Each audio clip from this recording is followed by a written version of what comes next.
Je suis un fils qui adore Dieu et qui le sert.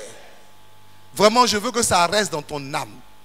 Parce que si tu n'as pas déterminé ton identité, tu ne pourras jamais recevoir ta promesse. Amen. La preuve, si tu vas à la banque pour retirer de l'argent, on dit produis-moi ta carte d'identité. Ton identité définit ta promesse. Dis avec moi, je suis un fils qui adore Dieu et qui le sert.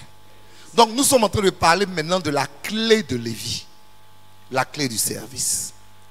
Dans le livre de Genèse, au chapitre 29, c'est là que Léa, la mère de Lévi, donne son nom à Lévi. Elle a fait 3 enfants à son mari. Et elle dit la chose suivante. Elle dit, cette fois, mon mari s'attachera à moi, car je lui ai enfanté 3 fils.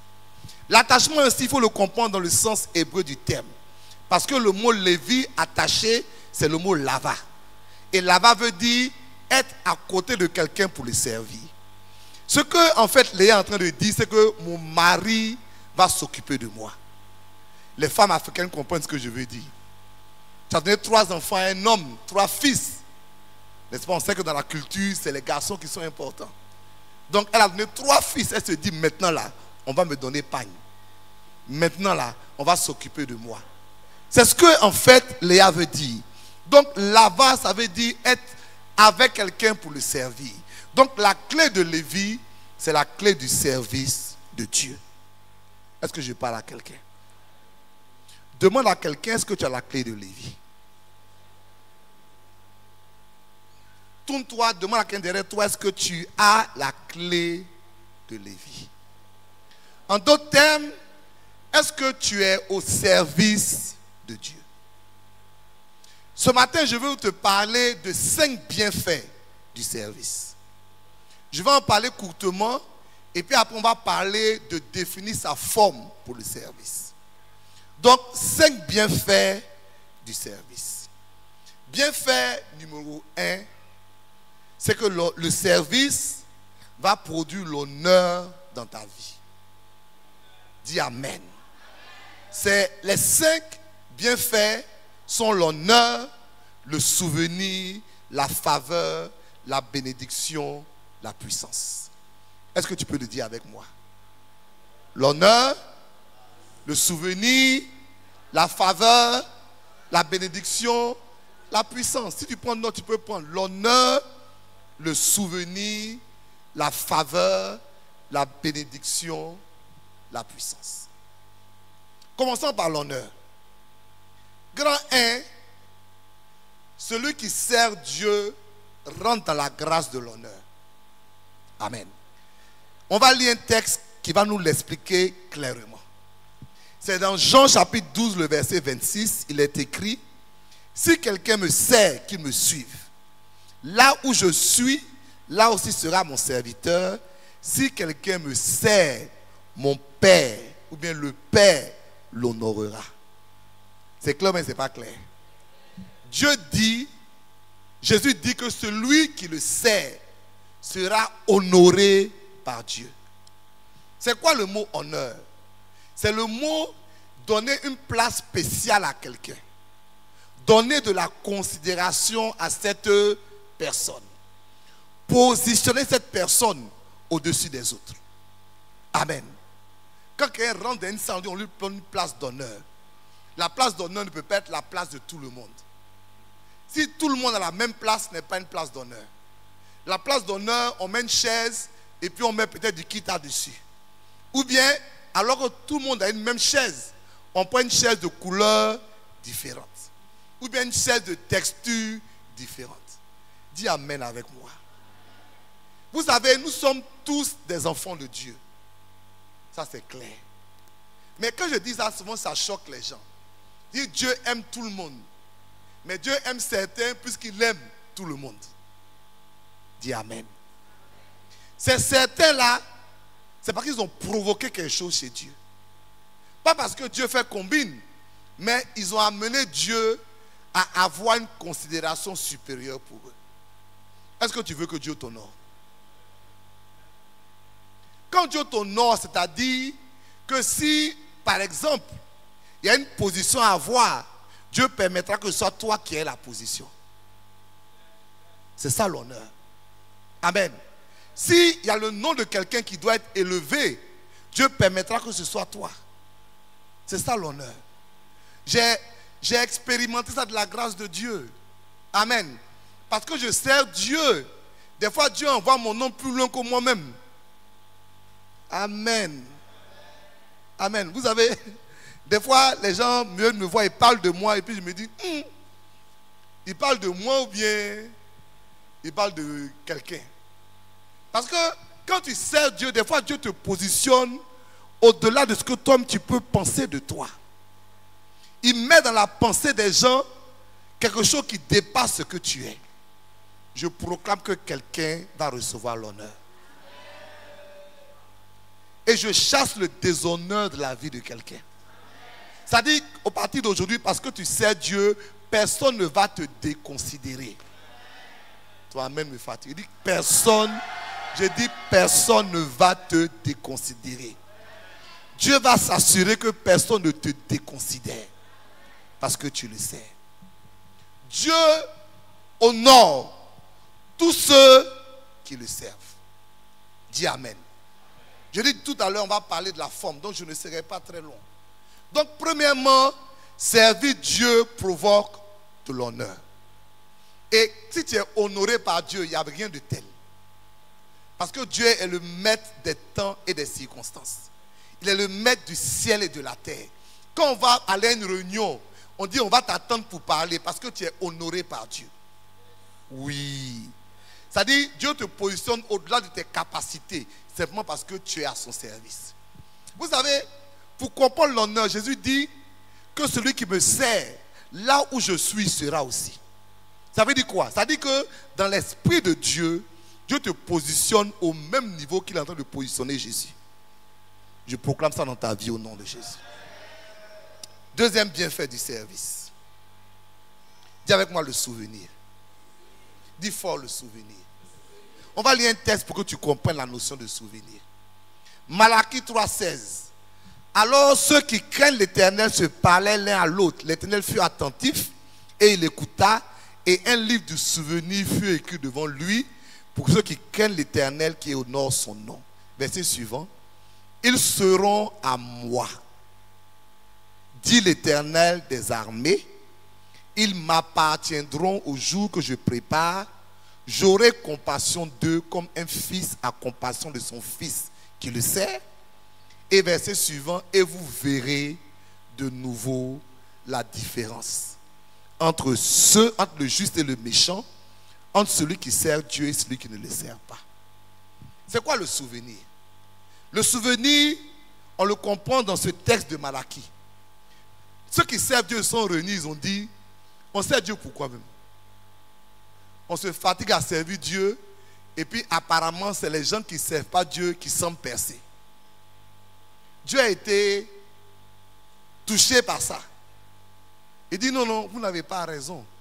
Parce qu'à la réalité, ce que vous ne savez pas, c'est que j'ai un livre du souvenir. En d'autres termes, tout ce que vous faites, ne pensez pas que c'est vain. Peut-être vous ne voyez pas le résultat maintenant, mais j'ai écrit ça dans mon livre du souvenir. Et il dit, un jour, quand je vais ouvrir le livre, vous verrez de nouveau la différence entre ceux qui servent Dieu et ceux qui ne le servent pas. Ton service pour Dieu n'est jamais vain. Une fois, ma fille était étudiante au Ghana. Elle revenait en Côte d'Ivoire. Et son cas a eu tellement de problèmes qu'elle n'a plus d'argent pour son retour. Ça dit, le cas les a laissés quelque part. En fait, c'était un embryo total. Elle s'est assise dans le car. Et puis une dame est venue. Et la dame a pris soin d'elle. Depuis Accra jusqu'à Abidjan. Tout. Et puis après la dame lui dit, tes parents sont serviteurs de Dieu, non? Je ne sais pas comment la dame a fait pour savoir ça. Elle dit oui. Elle dit oui. C'est pour ça que je fais ça pour toi. Ça veut dire quoi? C'est-à-dire que même mes enfants, vont bénéficier du souvenir de Dieu. Il y a des choses que tu fais pour Dieu, tu penses que c'est pour rien. Un jour, Dieu va ouvrir le livre. Et puis il va t'accorder quelque chose que tu ne mérites pas. Quand il va dire pourquoi, il va dire non, c'est à cause du service. Ma maman, le bishop Anne Guiménez, elle passait devant une grande villa aux États-Unis. Et Dieu lui a dit, je te donne cette maison. Elle a dit à Dieu, mais pourquoi? Et Dieu lui a dit, non, c'est à cause de tout ce que tu as fait pour moi. Le souvenir. Tourne ton voisin, il faut dire le souvenir. Dis-lui, ne te décourage jamais du service. Jamais, jamais. Regarde, écoute-moi. Peut-être les hommes ne pourront pas te récompenser. Peut-être même ils ne pourront même pas te féliciter. Peut-être même ils vont te critiquer. Mais Dieu a un livre du souvenir. C'est pourquoi quand Néhémie servait Dieu, il a remarqué, il a écrit plusieurs fois, il dit, souviens-toi de moi, Seigneur. Parce que je sais que les hommes vont oublier ce qu'ils sont en train de faire. Voire même ils vont me critiquer. Des fois quand tu sers Dieu, tu te donnes entièrement pour Dieu. Au lieu d'avoir des remerciements, tu as des critiques. Est-ce que c'est faux? Au lieu d'avoir des encouragements, tu as des découragements. Et au lieu d'avoir des bénédictions, il semble devant toi que ta situation se complique. Mais sache que Dieu a un livre du souvenir. C'est le jour où tu en auras le plus besoin que Dieu va ouvrir son livre. Je proclame dans ta vie que ton nom soit écrit dans le livre du souvenir de Dieu. Mais pour que ton nom il soit écrit, il faut bien qu'il y ait des actes qui soient dignes du souvenir. Ouais, parce que si tu n'as rien fait, Dieu ne va rien écrire. Que Dieu te bénisse. Troisièmement, la faveur. On va lire encore un texte. Galates chapitre 1, le verset 10 dit, et maintenant, est-ce la faveur des hommes que je désire ou celle de Dieu? Ou est-ce que je cherche à plaire aux hommes? Si je plaisais encore aux hommes, je ne serais pas serviteur de Christ. Donc l'apôtre Paul dit, je sers Christ pour rechercher quoi? La faveur de Dieu. Est-ce que vous savez la puissance de la faveur? La faveur, c'est une grâce imméritée. C'est ce qui fait que tu ne devais pas avoir un contrat, mais tu as le contrat. Amen. C'est ce qui fait que tu ne vas pas avoir une bénédiction, mais tu as la bénédiction. C'est ce qui fait que tu ne vas pas avoir un examen, mais tu as l'examen. C'est ce qui fait qu'il y a 10 personnes qui étaient plus fortes que toi, mais c'est ton nom qui sort. C'est ça la faveur. Je rends grâce à Dieu parce que je l'ai expérimenté.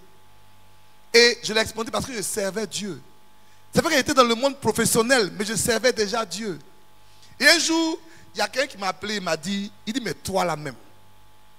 Il dit, qu'est-ce qui est derrière toi? Parce que si on fait n'importe quelle candidature, bien quoi que ce soit, c'est mon nom qui sort premier. Je lui ai dit, je ne marche pas seul. Dis Amen. La Bible dit le bonheur et la grâce, c'est-à-dire la grâce et la faveur, m'accompagneront tous les jours de ma vie. Donc si j'arrive quelque part, la faveur est avec moi. Si on doit prendre quelqu'un, ça va être moi. Dis Amen. Si quelqu'un, il y aura un bénéfice, ce sera le mien. Pourquoi? Parce que je sers Dieu. Que la faveur soit sur ta vie. Être au service de Dieu provoque sa faveur. Amen, amen. Oui, mon frère. Tu veux que Dieu te favorise, sers-le. Sers-le. Ne sois pas quelqu'un dans l'église qui est inactif. Et puis tu demandes la faveur de Dieu. Quatrièmement, la bénédiction. On va lire encore un texte. Il est écrit dans Exode 23, 25. Vous servirez l'Éternel votre Dieu et il bénira votre pain et vos eaux. Et j'éloignerai la maladie du milieu de toi. Et quand vous continuez, il y a encore d'autres bénédictions qui suivent. Beaucoup de bénédictions. Et elles sont activées par un mot. Vous servirez l'Éternel Dieu. Et il vous bénira votre pain et vos eaux. Dis Amen. Pardon, dis fort amen. Pardonnez, vous savez, je donne beaucoup d'exemples sur moi simplement parce que tu ne peux pas parler d'autres personnes. Et je veux vous encourager. Je dis à mon épouse régulièrement, je dis, regarde-moi, je ne serai jamais pauvre. Dis amen. Oui. Et je ne disais pas ça parce que je suis un homme exceptionnel. Je dis ça parce que je connais la parole de Dieu. Il dit, vous servirez l'Éternel et il bénira votre pain et vos eaux. Mais ce n'est pas la Bible. Vous savez, il y a deux types de personnes. Il y a ceux qui croient en Dieu et il y a ceux qui croient Dieu. Je répète. Il y a ceux qui croient en Dieu et puis il y a ceux qui croient Dieu. Beaucoup de ceux qui croient en Dieu ne croient pas Dieu. C'est quoi croire en Dieu? C'est croire que Dieu existe. Croire qu'il est mort pour moi à la croix. Ça, c'est croire en Dieu. Mais croire Dieu, c'est croire chacune des phrases qu'il a dites. Et moi, j'ai décidé de croire Dieu. Dieu dit, vous servirez l'Éternel et il bénira. Donc moi, je crois. Amen. Donc je crois que je ne serai pas pauvre. Amen. Je crois que mon pain sera béni. Mais ce n'est pas ça. Je crois que mes os seront bénis.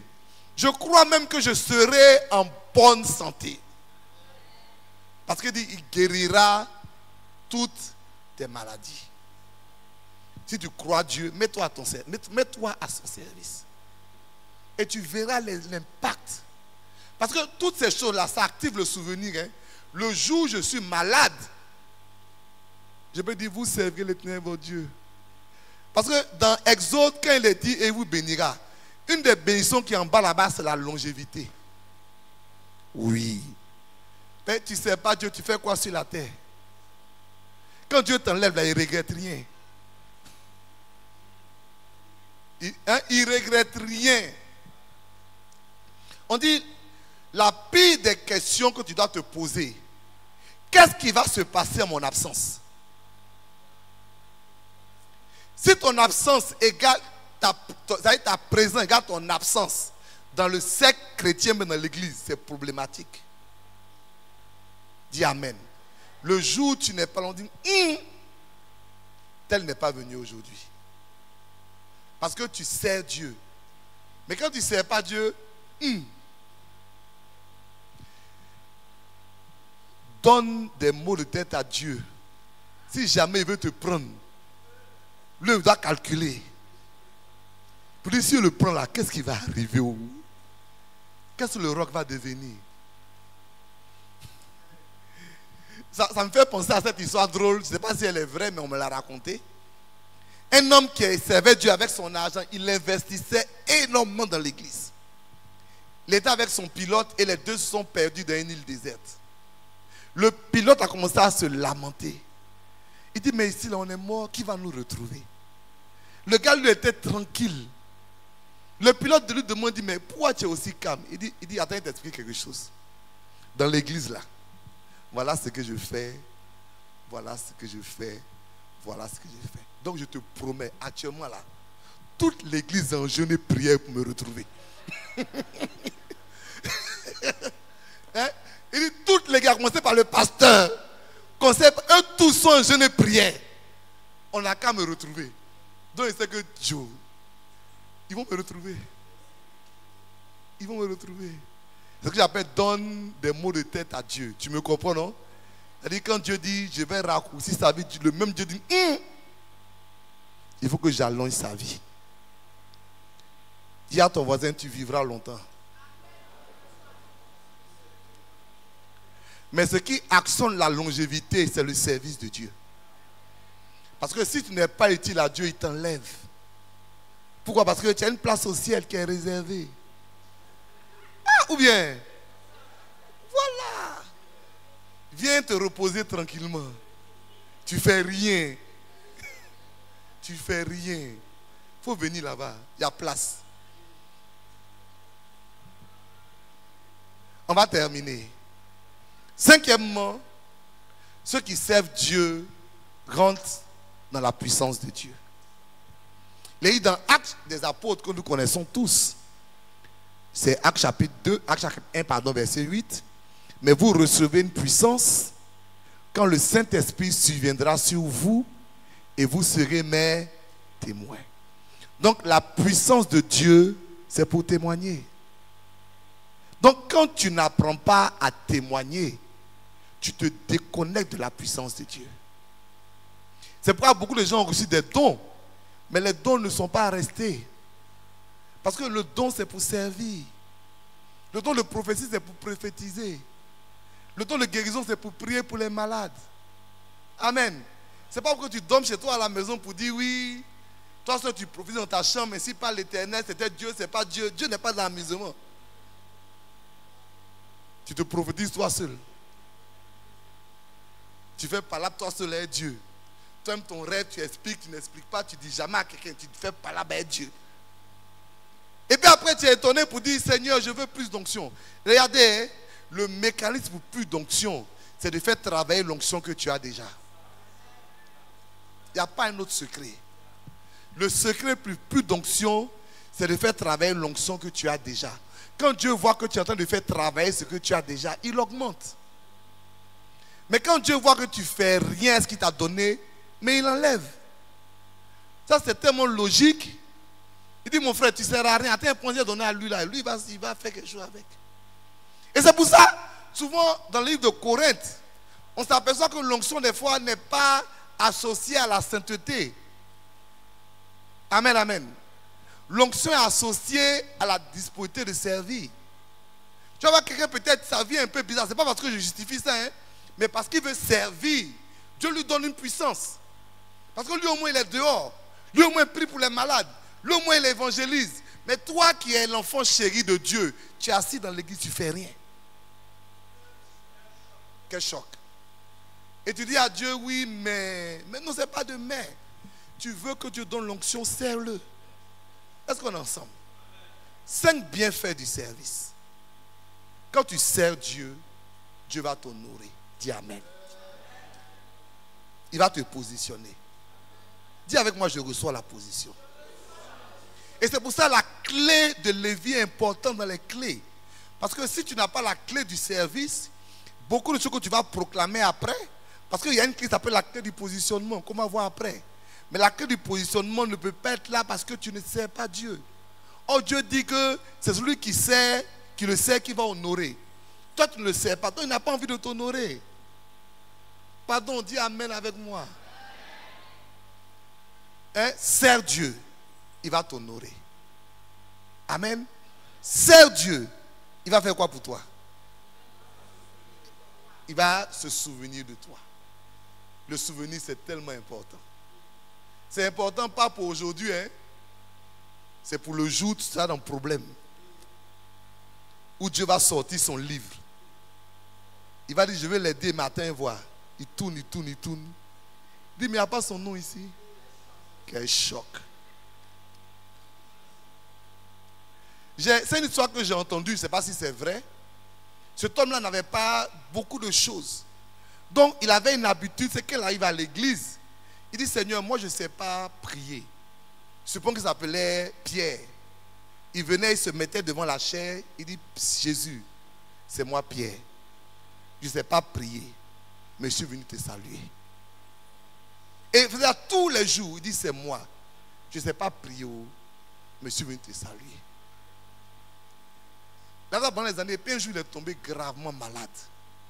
Et pendant qu'il est couché dans sa chambre d'hôpital, il y a une vision, il y a une lumière qui rentre dans sa maison.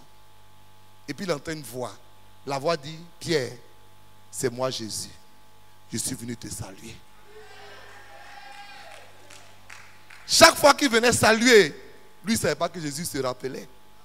C'est ce jour-là, dans la maladie, que Jésus venait le saluer. Oh, il y a salutation, salutation. C'est comme vous faites Boigny. Quand tu vas le voir, il donne transport sans voir palabre. Il y a eu un palabre une fois politique qui se dit non, on dit ils sont partis voir il faut leur donner transport. Il y a transport puis transport. Il y a salutation puis il y a salutation. Pour Jésus, il est glorieux. C'est comme ça que Pierre a été guéri. Donc, le souvenir, la faveur. Amen. La bénédiction et la puissance. que Dieu te permette de le servir. Acclame le Seigneur. Tiens-toi debout. Tiens-toi debout. On va apprendre à servir Dieu. Tiens-toi debout. Voilà. Tiens-toi debout. Lève les mains. Je veux te challenger à quelque chose, s'il te plaît. Je prête ces choses pour que tu apprennes à servir Dieu. Et que tu le désires. Nous sommes une église, nous sommes limités. Moi, je suis pasteur, je suis limité. Dis Amen. N'attends pas forcément que je crée un service pour toi. Amen, amen. Crée un service pour Dieu. Viens me voir pour dire, pasteur, j'ai remarqué ça dans l'église. J'aimerais faire ceci. N'est-ce pas? J'aimerais m'engager là. Peut-être qu'il y a un canal qui existe déjà. Que Dieu soit béni. Mais peut-être que ça n'existe pas. Je compte sur toi. En tout état de cause, nous devons tous servir Dieu. Donc si tu es d'accord avec moi, lève la main, dis simplement, Seigneur, dis fort, je veux être à ton service. Maintenant, j'ai prié pour toi. Seigneur, aide-nous à te servir. Nous voulons rentrer dans la grâce du service. Positionne-nous dans le service. Au nom de Jésus. Amen. Voilà. Maintenant, vous allez accorder 15 minutes au pasteur Rose Nguessa. Elle va nous parler de notre forme. C'est-à-dire de comment on peut comprendre là où Dieu veut que nous puissions servir. Est-ce qu'on peut acclamer le Seigneur pour le pasteur Nguessa? Plus chaleureusement que ça. Amen.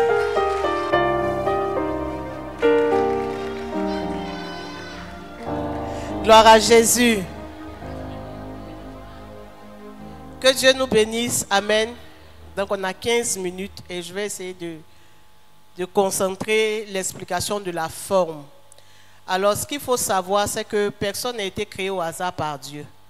Voilà.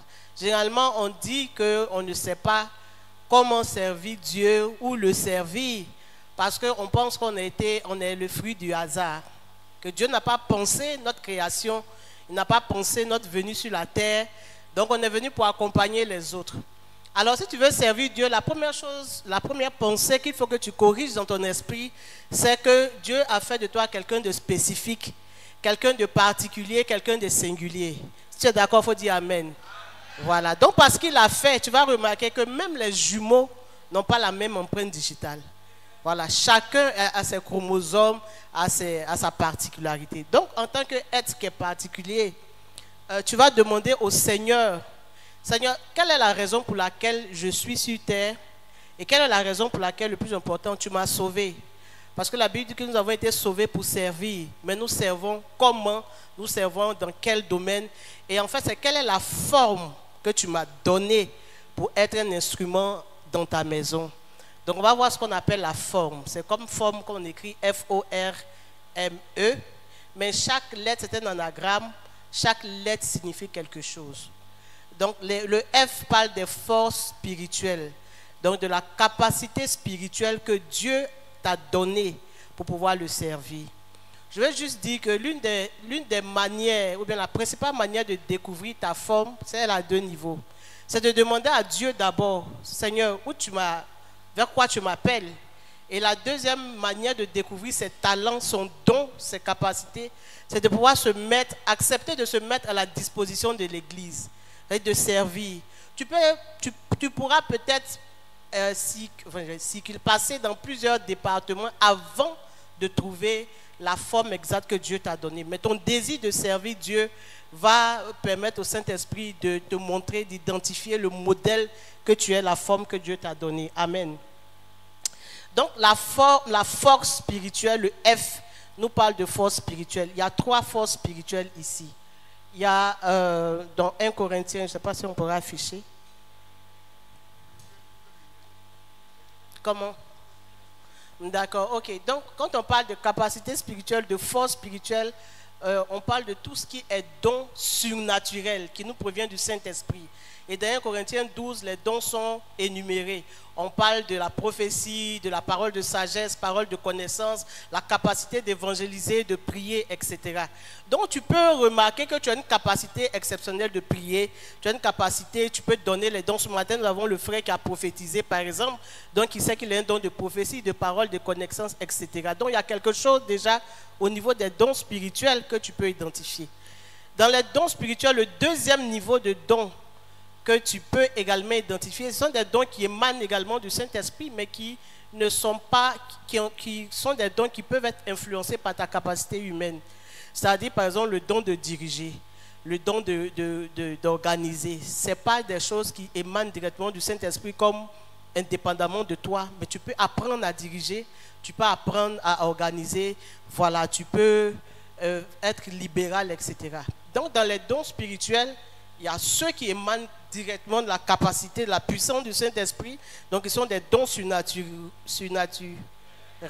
Merci. Des dons surnaturels. Je voulais dire surnaturaux.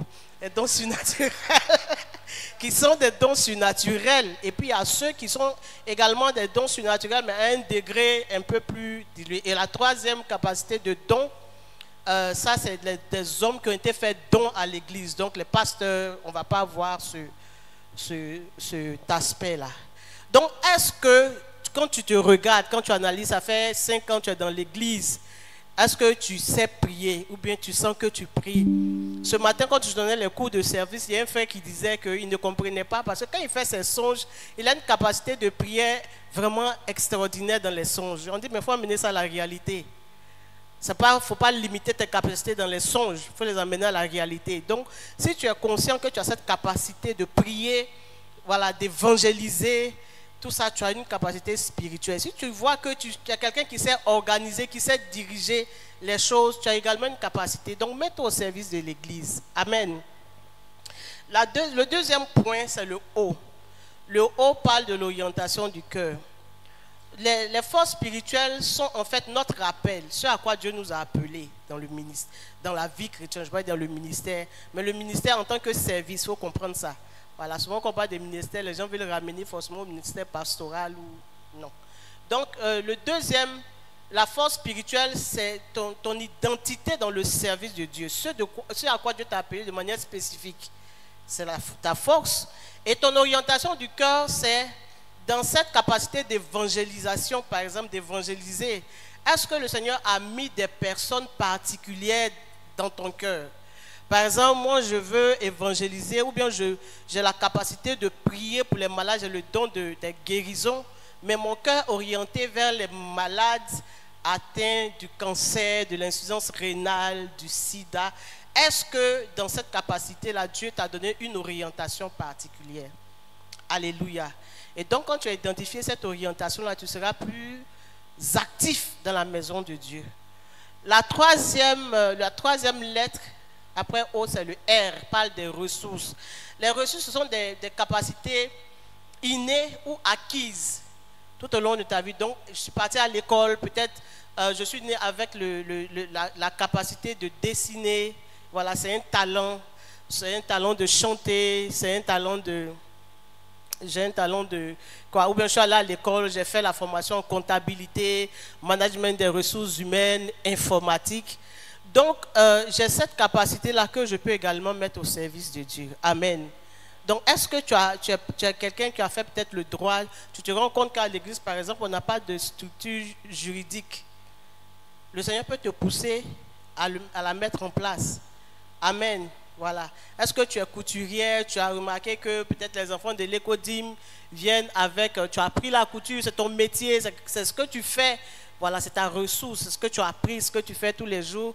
Donc, j'ai remarqué par exemple que les enfants de l'écodim viennent souvent, leurs habits sont déchirés, ou bien j'ai des pagnes qui sont restées, un morceau, 2 morceaux qui sont restés, que je peux coudre et puis offrir aux enfants. La particularité de découvrir sa forme, c'est qu'on peut créer des ministères, des services. On ne se limite pas au département d'évangélisation, département protocole, non, non, non. Ça ouvre en fait, ça donne la possibilité de pouvoir créer plusieurs services. Amen. Ensuite, il y a la manière d'être qui parle de ta personnalité. Il y a des gens qui disent, moi je suis timide, donc je ne peux pas servir Dieu. Ou bien moi, je parle trop, donc je ne peux pas servir Dieu. Dieu a besoin de chacun. Dans la Bible, on va voir Pierre qui est différent de Paul, qui est différent de Jean, qui ont une personnalité différente. Amen. Et chaque personnalité est mise à profit dans la maison de Dieu. Donc ta personnalité très calme, là, ça peut être pour un groupe de personnes. Amen. Voilà, ta personnalité très active, également, ça peut être pour un but précis. Il y a des endroits où on a besoin de quelqu'un qui est extraverti, qui n'a pas froid aux yeux, voilà, qui peut prendre des initiatives. Il y a des moments où on a besoin dans des départements, dans certaines choses, pour régler certains besoins. On a besoin des gens qui sont introvertis. Donc ta nature, ta personnalité ne doit pas être un frein au service de Dieu. Amen. Et la dernière lettre, voilà, c'est les expériences de la vie. Il y a des personnes qui ont beaucoup d'expériences, que ce soit des expériences professionnelles, donc elles peuvent encadrer les jeunes, que ce soit des expériences de la vie. Tu as traversé des deuils, tu as traversé des moments de joie. Il y a des personnes qui accumulent des expériences dans leur vie et qui peuvent les mettre au service des autres. Donc, à la fin de la journée, ce que le Seigneur veut nous dire en découvrant notre forme, c'est que tu n'as aucune raison de rester dans la maison de Dieu inactif. Amen. Donc, je voudrais encourager quelqu'un aujourd'hui. Tu es là, ça fait 2 mois, ça fait 3 mois. Tu n'es dans aucun département. Viens, approche-toi de nous. Et puis, on va t'aider à découvrir ta forme. Et tu vas servir le Seigneur. Comme Daddy l'a dit, pour servir le Seigneur, pour bénéficier de ces 5 bienfaits-là, et pour toutes les choses qui sont rattachées au service à Dieu, à la bénédiction, c'est de s'engager dans la maison de Dieu. Je crois que j'ai fait moins de 10 minutes. Que Dieu vous bénisse. Et puis, on vous attend à la fin du culte.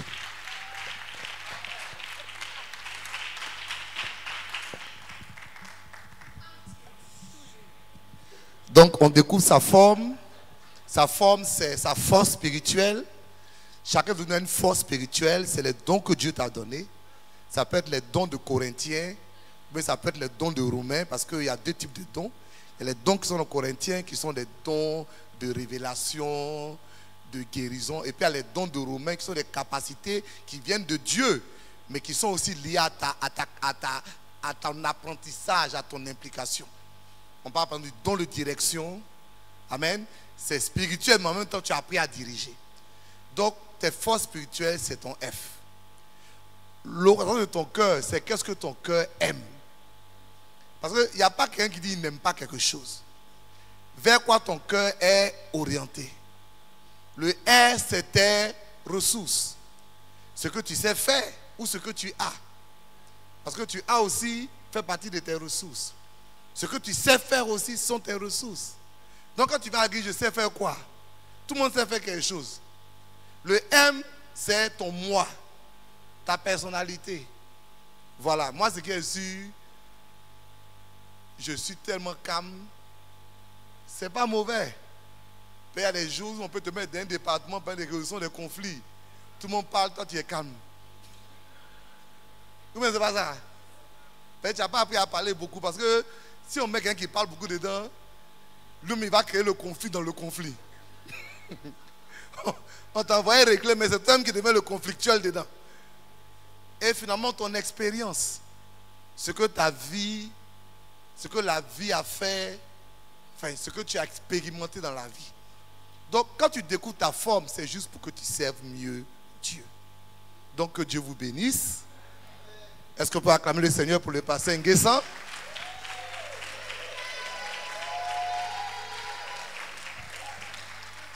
Amen. On va se tenir debout et on va prendre les annonces. Je voudrais demander à quelqu'un qui nous visite pour la